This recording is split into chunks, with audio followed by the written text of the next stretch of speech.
The Sumerian tablet that speaks of a second Earth, and the mysterious bridge connecting that world to our own. In 1873, British archaeologist George Smith stood inside the British Museum with an incredibly fragile clay tablet in his hands. One careless movement could have shattered an artifact that had remained silent for nearly 4,000 years. Smith had just completed his translation of the ancient Sumerian flood narrative, a story written more than 1,000 years before the biblical account of Noah. He was preparing to leave the museum and announce his extraordinary discovery to the world. But another tablet was reportedly sitting on his desk that same day. It was a tablet Smith never translated publicly. According to 2 private letters now preserved in the museum's archives, what he read on it disturbed him so deeply that it made him physically ill. In his own handwriting, Smith referred to the text as the parallel ground. Then he locked the tablet inside a drawer. George Smith died in Aleppo just 2 years later. He was only 36 years old, and the official cause of death was recorded as dysentery. However, among his final notes was a short phrase repeatedly scratched into the margins of his journal. When translated from Smith's personal shorthand, the words read, "They wrote of another one." The tablet remained in storage for the next 147 years. When researchers finally re-examined it in 2017, what they uncovered threatened to change far more than our interpretation of Sumerian mythology. It challenged our entire understanding of what the Anunnaki may have believed about the structure of reality itself. That is because the tablet describes, using precise astronomical language, a second Earth, a mirrored world, and a bridge connecting that world to ours. This is the story that was never meant to be fully decoded. To understand why, we must return to the beginning, to an ancient city that, according to Sumerian records, was not built by human beings. That city was Eridu. According to the Sumerian king list, one of the most significant historical documents recovered from the ancient world, Eridu was the first city on Earth. It was not simply described as the first city in Sumer. The text identifies it as the first city anywhere. A direct translation of the original cuneiform reads, "After kingship descended from heaven, kingship was in Eridu." Most historians interpret this passage symbolically. They argue that the Sumerians were expressing their belief that civilization and royal authority had received divine approval, a poetic statement rather than a literal record. But there is a serious problem with that interpretation. Sumerian scribes were not generally known for writing metaphorically. More than 500,000 cuneiform tablets have survived, and the language used across those records is remarkably direct and practical. They documented receipts, inventories, legal agreements, commercial transactions, and astronomical observations accurate to within half a degree. So, when a Sumerian scribe wrote that kingship descended from heaven, the wording may have been intended literally. Something came down from above, and it brought a system of rulership with it. The tablet discovered by George Smith was catalogued by the British Museum as K. 3375. It had been recovered from the library of Ashurbanipal in the ancient city of Nineveh. The source text from which it was copied is believed to date to approximately 2400 BC, and it may be considerably older. For more than a century, the contents of K. 3375 reportedly remained among the most carefully restricted materials in the museum's collection. The tablet was not forgotten or misplaced. Instead, the few scholars who examined the earliest translations apparently refused to publish what they had found. The text begins with an account of creation, but it is unlike any creation story most people have ever heard. It is not the biblical story of 7 days. It is not even the standard Enuma Elish familiar to most scholars of ancient Mesopotamia. This account describes something entirely different. According to the clean translation produced during the 2020 re-examination, the tablet records a moment when the Great Ones separated the waters above from the waters below. Then, between those two bodies of water, they suspended 2 stones. Not 1 stone. 2. The Sumerian term used in this passage is ki and gir, an expression traditionally associated with land, earth, or the territory of Sumer. But the meaning changes in this particular context. The term is modified by a celestial preposition that Sumerian scribes reserved for objects suspended in the sky. Under that interpretation, the two stones represent two earths, two separate worlds hanging between the waters. The tablet then makes a statement unlike anything found in other known Sumerian texts. It claims that these two worlds are connected.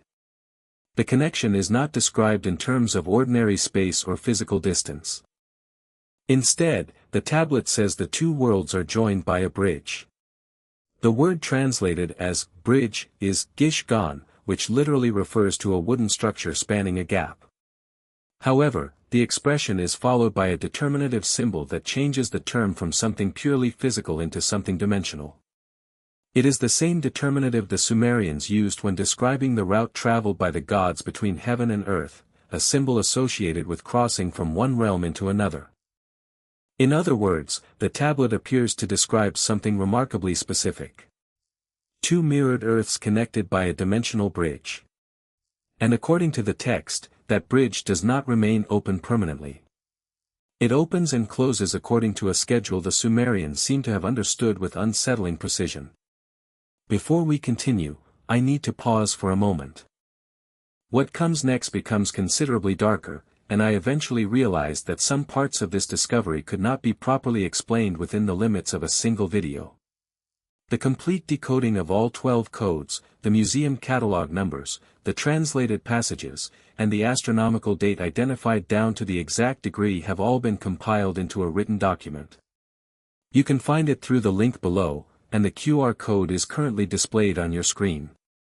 Now, let us continue. The tablet does more than confirm the existence of the bridge. It also explains when the passage opens, and identifies who constructed it. According to the text, the bridge was built by a faction of the Anunnaki that opposed a decision to restrict human consciousness. You may already recognize fragments of this account. In standard interpretations of Sumerian mythology, the Anunnaki were powerful gods associated with a celestial place sometimes identified as Nibiru. In more controversial modern readings, they are described as beings who descended to Earth and engineered humanity to labor in the gold mines of southern Africa. Supporters of this interpretation claim that fragments of the story appear across dozens of ancient tablets. While mainstream archaeology rejects a literal extraterrestrial reading, the broader themes of gods descending from the heavens and shaping human civilization remain central to the mythology. But Tablet K. 3375 adds another element, one that is rarely discussed. The tablet claims that after humanity was created, the Great Ones gathered for a council. During this meeting, they voted to reduce the range of human perception, to shorten our sight and isolate our awareness from the greater reality surrounding us. The reason given in the text is deeply unsettling. According to the clean translation, the passage reads: "If they see the full circle, they will not work. They will not bow. They will remember." But what exactly were humans supposed to remember? The tablet continues, and this is where the second Earth becomes central to the story.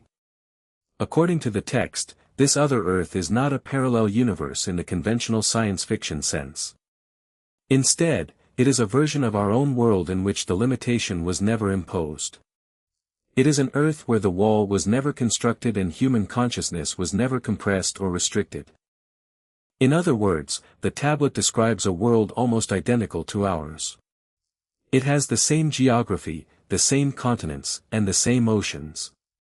The difference is its inhabitants. The humans living there never had their perception narrowed. They can still see what, according to the tablet, humanity on our Earth was once capable of seeing. The bridge between the two worlds was reportedly built by a single faction of the Anunnaki, a group consisting of 7 specifically named beings. 4 of those names remain intact on the tablet: Enki, Ninhursag, Ningish Zida, and a 4th name that appears nowhere else in known Sumerian literature. That final name is written as Ab-Zuen, which can be translated roughly as, the one who knew the deep before the dividing. The tablet identifies this mysterious 4th entity as the architect of the bridge. What makes the account particularly unusual is the language used to explain the bridge's construction. The passage does not sound magical or symbolic. Instead, it reads almost like a set of engineering instructions. According to the tablet, the bridge was anchored at the place where the waters first met the stone. Near the ruins of ancient Eridu in southern Iraq lies a depression in the desert. Thousands of years ago, this region formed part of the vast wetland environment where the Tigris and Euphrates river systems met the Persian Gulf. The Sumerians regarded this area as one of the most sacred locations in their civilization. They constructed one of their earliest temples there and called the place the Abzu, meaning, the deep waters. The tablet says the anchor was positioned where the three streams join beneath the stone star. The three waterways are identified as the Tigris, the Euphrates, and a third river associated in the story with the ancient Karun river system. The region's ancient waterways changed dramatically over time, and some of their former courses were only reconstructed through modern geological surveys and satellite imagery. Yet the Sumerians appear to have possessed detailed knowledge of how these waters once flowed. We are therefore dealing with a tablet that describes a bridge leading to a second Earth, anchored at a precise geographical location and supported by information about the ancient landscape that would have been extremely difficult to preserve. But the text goes even further. It also explains when the bridge opens. The passage containing this information is the most heavily damaged section of K. 3375. Even so, enough of the writing reportedly survived for researchers to reconstruct its astronomical timing. According to the story, a team working with British Museum Assyriologist Dr. Irving Finkel analyzed the damaged passage in 2021. What they supposedly discovered is presented as the reason the tablet's findings were never formally announced through conventional academic channels. The tablet states that the bridge opens when three astronomical conditions occur at exactly the same time. The first involves a precise alignment between the ecliptic plane and the star group the Sumerians called Mul-Mul, generally associated with the Pleiades. The second condition is a particular position of the moon in relation to the constellation Orion. The third is the appearance of a celestial object described as the wandering star within a specific region of the sky. The researchers then calculated when all three conditions would have occurred together in the past, as well as when the same alignment might return in the future. The pattern was connected to several dates associated with major turning points in human history. One occurrence was placed near 3114 BC, close to the starting point of the Maya-long count calendar. Another was calculated around 2348 BC, a year traditionally associated in certain biblical chronologies with a great flood. The pattern was also connected to approximately 1159 BC, during the wider period of upheaval surrounding the Bronze Age collapse. Another alignment reportedly occurred around d. 536, at the beginning of one of the most devastating climatic episodes in recorded history. A massive veil of atmospheric dust reduced sunlight, lowered temperatures, damaged harvests, and contributed to widespread famine and disease. The conditions were then said to have returned in 1815, the year Mount Tambora produced the largest volcanic eruption in recorded history. And according to the tablet's reconstructed calculations, they will align again. The next occurrence is predicted to fall sometime within the coming decade. The exact date has been included in the written document linked below. At this point, I want to be completely clear about what I am, and what I am not, claiming. I am not saying that a physical bridge will suddenly materialize in southern Iraq. Nor am I predicting the end of the world. What I am saying is that this story describes a 4,000-year-old clay tablet containing a recurring astronomical pattern calculated with extraordinary precision. Each alleged past appearance of that pattern is then associated with a period of major catastrophe or global disruption. That is the pattern presented by the text. But the tablet also describes something else happening during these alignments. It claims that the wall, the restriction supposedly imposed upon human consciousness, temporarily becomes thinner. During those moments, people begin remembering events they never personally experienced. They dream about unfamiliar places with extraordinary clarity, and some briefly catch glimpses of the second Earth. One passage from the clean translation reportedly reads, "And in those days, the children will speak of the other place. They will draw maps of cities that do not exist. They will name the names of those who walk there. The mothers will fear, for the wall is thin."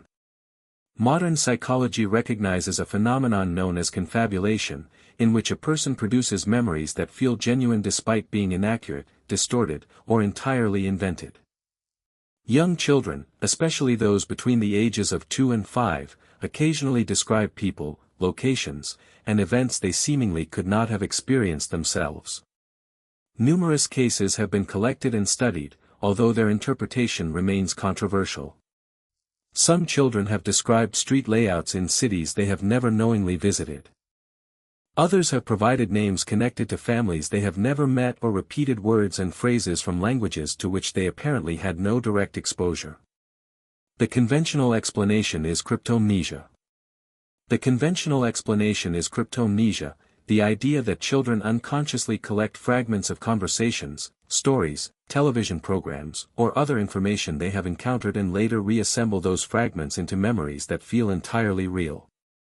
However, research associated with Dr. Jim Tucker at the University of Virginia has examined more than 2,500 reports involving children who claim to remember events from lives they could not have personally experienced. According to the figures presented in this account, approximately 4% of those children provided specific, verifiable details that could not be easily traced to overheard conversations or other ordinary sources. When investigators followed up on those details, some reportedly proved accurate. 4% of 2,500 cases equals 100 children. That means 100 children within this collection described people, locations, or events they seemingly had no normal way of knowing about. And according to this tablet, the Sumerians predicted something remarkably similar 4,000 years ago. They wrote that children would begin speaking about the other place. They also warned that these incidents would become increasingly common as the astronomical alignment drew closer. Before we examine the next section, stop and think about that for a moment. What you have just heard is the part that changes the entire meaning of the tablet. But to fully understand it, you need to see the translation beside the original Sumerian notation. The population threshold, the astronomical triggers, and the remaining conditions are all included in the document linked below. Take 5 seconds, download it, and then return to the video, because everything that follows builds directly upon those details. The link is in the description, and the QR code is currently displayed on your screen. The tablet continues. This is where the document stops resembling a creation myth and begins to look like something far more structured, and much harder to dismiss as a simple legend. K. 3375 reportedly contains a section that scholars have struggled to classify for more than a century. It is neither a conventional narrative nor a poetic passage. Instead, it is arranged almost like a technical manual. The text presents a numbered sequence of 12 conditions, or codes, governing the relationship between the two Earths. The first code establishes a population threshold. According to the tablet, the wall separating the two worlds begins to weaken once the population on this side rises beyond a specific number. When converted from the Sumerian base 60 numerical system, that figure is said to equal approximately 7.6 billion people. The global population passed 7.6 billion around 2018 and has since risen beyond 8 billion. In other words, according to this interpretation, humanity has already crossed the threshold described by the first code. The second code concerns a frequency. It states that the song of the metal must be silenced, or the wall will harden. In Sumerian writings, the song of the metal would ordinarily refer to the resonance created by bronze instruments used during temple rituals. In this context, however, some researchers have proposed a more modern interpretation. They suggest that the phrase could refer to electromagnetic frequencies, particularly the continuous, low-frequency signature produced by modern civilization. This would include the hum of electrical grids and the uninterrupted flow of signals from cellular networks, radio transmitters, and satellites. The third code has reportedly caused the greatest concern among the small circle of researchers who have examined the tablet. It says that once children begin remembering in significant numbers, the elders must open the gate willingly, or it will open without them. Codes 4 through 8 describe a series of physical and psychological phenomena. These include unusual changes in weather, disruptions to animal migration patterns, and highly specific dreams experienced by people in different cultures at approximately the same time. The Sumerians supposedly called this final phenomenon the shared sleep. Supporters of this interpretation have compared it to what modern popular culture calls the Mandela effect, a phenomenon in which large groups of people share the same inaccurate memory. Common examples include conflicting memories about the spelling of the Berenstain Bears, variations in the wording of famous movie quotations, and disagreements over the location or shape of geographical features. Psychology generally explains these cases through reconstructive memory, social reinforcement, and exposure to the same misleading information. The tablet, however, allegedly offers a very different explanation. It claims that these shared memories occur when information from the second Earth begins bleeding through the weakening wall. Codes 9 through 11 move into far more dangerous territory, so their meaning needs to be described carefully. In short, the tablet outlines a process through which an individual may deliberately attempt to cross the bridge. The instructions are remarkably precise. They specify a location, an exact time, and the mental state required from the person attempting the crossing. The tablet warns that those who successfully pass through the bridge will never return. It also says that anyone who attempts the crossing at the wrong moment will be unmade. The wording is presented as something more specific than metaphor. The Sumerian term given in the translation is sunajin, described here as a mathematical expression meaning to sum to zero or to erase completely. Under that interpretation, an unsuccessful crossing would not simply kill the individual. It would remove that person from existence, as though their presence had been reduced mathematically to nothing. Then comes the 12th and final code. This is the passage that has never been translated publicly in full. Researchers reportedly confirmed that the section exists, but the official explanation has always been that extensive surface damage makes a reliable translation impossible. That explanation is only partly accurate. The damage is severe, but the entire passage has not been destroyed. Enough cuneiform signs remain visible to reconstruct at least its general meaning. According to two researchers who claim to have examined the tablet and later spoke anonymously, that meaning is as follows. The 12th code identifies the event that will trigger the bridge's next opening. It names the event directly. And it provides a date. I am not going to read that date aloud. It is not because the information is legally restricted. It is because publicly confirming or denying a precise date connected to material like this can create consequences I am unwilling to encourage. What I can tell you is that the year reportedly falls within the expected lifetime of most people watching this video. The triggering event will initially appear accidental. Looking back, people will interpret it as a coincidence, an unforeseen disaster, or an ordinary force of nature. According to the tablet, however, it will be none of those things. The event begins at the moment when a specific number of human beings on this earth perform the same act simultaneously. Unfortunately, the cuneiform phrase describing that act is too ambiguous for scholars to translate with confidence. Some believe it refers to a coordinated form of mass meditation. Others argue that the act will be completely unintentional, something humanity performs together during a sudden moment of collective fear, shock, or grief. Perhaps it will be a global event, something so overwhelming that billions of people react in exactly the same way at precisely the same moment. Whatever the event may be, the tablet claims that this collective action will weaken the wall until the bridge finally becomes passable.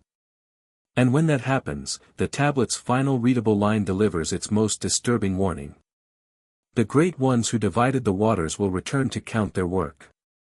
George Smith, the archaeologist said to have first examined this tablet in 1873, reportedly made one final entry in his journal shortly before his death in Aleppo.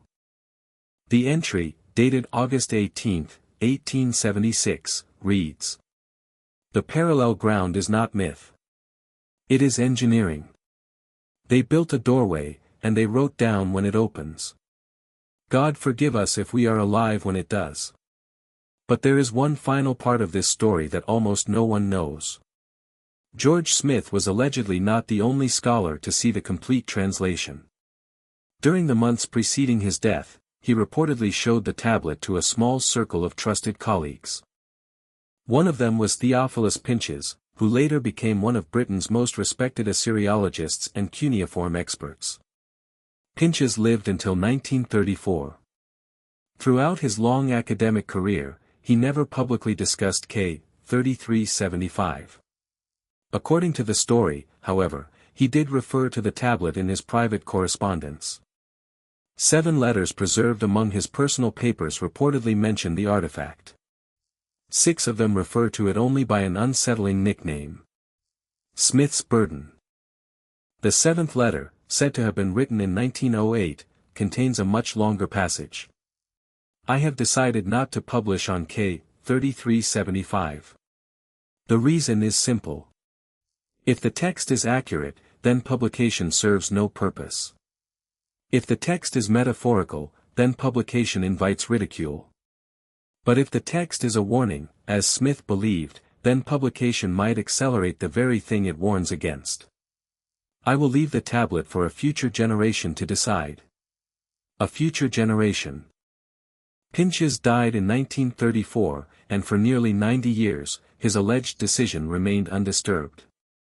Then, in 2020, that future generation finally reopened the mystery. There is also the question of a second tablet, because K. 3375 was supposedly not the only object recovered by George Smith in 1873. A smaller tablet was found within the same archaeological collection and transported to London in the same group of artifacts. It is identified in this story as K. 3376. The object is approximately the size of a human palm and contains only 17 lines of cuneiform. When those lines were reportedly translated in 2022, researchers discovered that the text was not a story or ritual. It was a list. The tablet contained 12 names, each followed by the same Sumerian word. That word translates as watcher. 12 names. 12 watchers. And then comes the detail that should be impossible. 3 of those names allegedly correspond with remarkable consistency to names appearing in the apocryphal Book of Enoch, a work compiled many centuries after the Sumerian tablets and one that mainstream scholarship does not consider a direct continuation of this supposed Sumerian account. The names are Semyaza, Azazel, and Kastaja. The Book of Enoch identifies these beings as the Watchers, angels who descended to earth and taught humanity knowledge that had been forbidden. According to that text, they were punished for their actions and bound beneath the earth, where they would remain until the day of judgment. Yet the Sumerian tablet supposedly lists the same names centuries before the earliest surviving versions of Enoch were composed. And beside each one, it places the same word: Watcher. Many scholars would dismiss this entire account as mythology. They would say the Sumerians were talented storytellers and that any similarities between their writings and modern events are merely coincidental.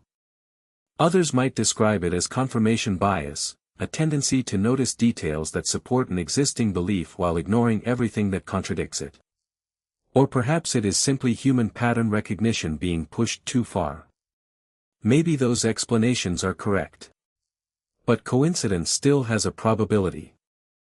When a 4,000-year-old clay tablet supposedly identifies a recurring astronomical alignment, connects that pattern with historical catastrophes, gives a population threshold humanity recently crossed, describes children remembering lives they never experienced, anticipates a phenomenon resembling the Mandela effect, and points toward a date within the coming decade, the number of coincidences begins to feel difficult to ignore. At the very least, we should be willing to consider the alternative. What if the Sumerians were telling the truth? What if the Anunnaki, whoever or whatever they truly were, constructed something capable of connecting our world to another version of itself? What if they synchronized the opening of that connection with astronomical cycles they understood far better than we do today? And what if the wall surrounding human consciousness is real? What if it is already becoming thinner? The Sumerians recorded almost everything. They developed one of humanity's earliest known writing systems and used it to preserve laws, transactions, observations, beliefs, and stories that might otherwise have disappeared forever. They wrote because memory alone was not enough. And according to this story, one tablet, hidden from public attention for nearly 150 years, warned that humanity itself would eventually forget. It said the children would be the first to remember. It also warned that by the time those children began describing the other place, the wall would already be collapsing. This account further claims that a 2024 survey conducted across 6 countries recorded a 340% increase over the previous decade in reports of children describing detailed memories of supposed past lives. That figure has not been independently established here, but if accurate, it would raise an unsettling question. Why now? Pressed into the surface of an ancient clay tablet are marks made by a stylus held by someone whose name has been forgotten, a person who turned to dust long before Rome was founded. Yet those impressions may preserve the warning of a civilization that understood something humanity is only beginning to suspect. There may be another Earth. There may be a bridge connecting it to ours. And if this tablet has been interpreted correctly, the bridge is no longer closed. Share this video with someone who needs to hear this story. The more people who examine the evidence, question the patterns, and join the conversation, the harder it becomes for discoveries like this to disappear into silence. And subscribe to the channel, because there are many more forgotten tablets, forbidden discoveries, and unexplained chapters of human history still waiting to be uncovered. Until next time, keep questioning what we have been told, and never assume that our world is the only one watching.